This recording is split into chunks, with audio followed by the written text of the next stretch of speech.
Welcome to the 1970s Gladiator Round Finals. These are the two gladiators that made it to the final matchup.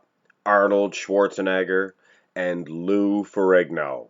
And right from the get-go, if you're unfamiliar with the Gladiator Round rules, I plucked these men from the 70s because that's when they were the most famous. That's why I decided what decade to put them in.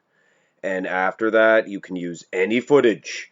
If they competed in the 90s, use the 90s. We're using the very best of these, so it's the ultimate version of these men. And this, of course, is the 1974 Arnold. He can use any version he wants to as well. And this is, I don't know, 92, 93, or 94. Lou Ferrigno, your guess is as good as mine. I would say 93, but I'm not positive. I'm going to give this one to Lou Ferrigno, but of course this is not an entire point. I use this one here, and boom, we got a side relaxed position, and I know it's not that fair for Arnold. He's more or less just standing there. It's the 75 Arnold. So I'm using discretion here, and I'm giving a slight point here to Lou Ferrigno as well. But here's the thing, to get a point in, and I'm going to use this one here, the rear relaxed as well. To get a point, you're going to have to get all three of these. And if you get two, which Lou Ferrigno did, and Arnold's getting this one in the rear relax. So Lou gets two.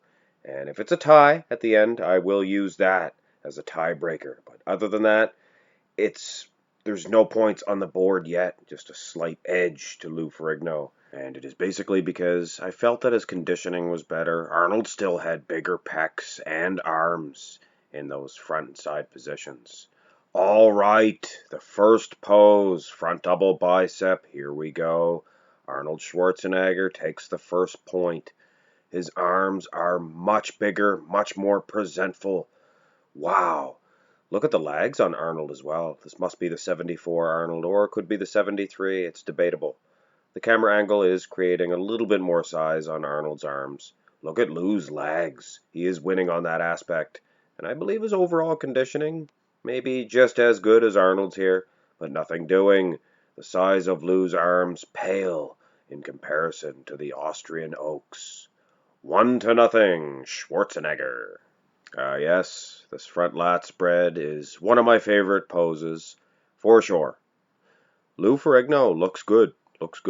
His lats do not reach down as far as Arnold's, mind you. Arnold's pecs seem to be in better condition. His legs seem to be in better condition. Overall, Schwarzenegger, this is the 75 Oak. It was a very tip-top conditioned Arnold Schwarzenegger. Lou Ferrigno, look at the size of those legs. But at the end of the day, I'm still giving this one to the Oak. His lats are filled out much more. He looks like Dorian Yates. But either way, he is 2-0 on the board. Wow, what a comparison here. Two of the finest side chest poses of all time. Arnold a little bit thicker in the pec. Of course, Lou, he's so close to Arnold that it's not even funny. Probably the only one in Arnold's time to be able to stand against the Oak with this actual pose, this position, the side chest pose. Lou's winning on the delts. Look at the size and separation of his shoulders. Arnold, he has a bigger set of arms, I think. His arm looks bigger. Both gentlemen have a good set of legs, or at least the leg being displayed here. Oak, look at the calf. He has an advantage there. Plus, his pec is just so big. I'm going to lean slightly towards the Austrian Oak here, but don't kid yourself. I'm kind of hurrying myself up here. I could sit here all day and go back and forth on this one. Look at the delts on Lou. But either way, Oak gets a slight point. And yes, I know, two terrible displays of side triceps. But I am firm with these rules, fair but firm. It has to be competition ready. Pictures, I'm not using screenshots for the Gladiator round, or photo shoot pictures. And these are the only two that resemble side triceps. Lou Ferrigno, his tricep. What a geek. Why would he hold his arm out like that? Do a real side tricep, Lou. His tricep looks fantastic. Look at the striations. But Arnold is hitting it to spec. I hate making a decision based on this if it's down to 1 point only. So I'm going to put this one on the back burner, and if it is a tie game, we may have to bite the bullet and do some screenshots or some photo shoots. All right, the first back shot, or second, I guess, if you count the rear relaxed. Oak, he is a little bit smaller than the Hulk. I mean, look at the Hulk. He has the pattern there for a good back development. He has the traps, the lower lat insertions, nice shape for a Christmas tree. But when I look down at his bay donk, I'm talking donk, I see about a liter of water. He has a soggy donk, an old soggy donkey donk. Arnold Schwarzenegger, far superior conditioning. So I'm going to give him a slight edge for the rear lat spread, even though I believe Lou's back was better in the 70s. Here we go with the rear double bicep pose. Lou looks a whole lot better here. Must be a different year, I believe, or maybe he's just tensed up a little bit better. Hamstrings definitely look better than the Oaks this time. Glutes not quite as soggy like that last donkey sonk. But, I mean, come on, guys. Look at the arms of the Oak, that alone. But if we are ignoring the obvious, we are not looking at the elephant in the living room. The Christmas tree, the striations in Arnold's lower back. He is getting a point in this, no doubt, without a doubt. His conditioning is top plus. Wow, Arnold Schwarzenegger is taking the anticipation right out of this competition. He is the juggernaut. All right, ab and thigh shot, and it may be a little bit too late here for the Hulk, but he is dominating here in the ab and thigh shot. Not the best pose for the Oak. This is, of course, the 74 Oak. Good year. But Lou Ferrigno, structurally, he just has this one. What a good set of abs for a big man. All right, without no anticipation for this one, and I wish it was a tie going into this pose here. That's too bad. This final, it was a good one. Don't get me wrong, I love this matchup, but it just wasn't as close as the 1960s final.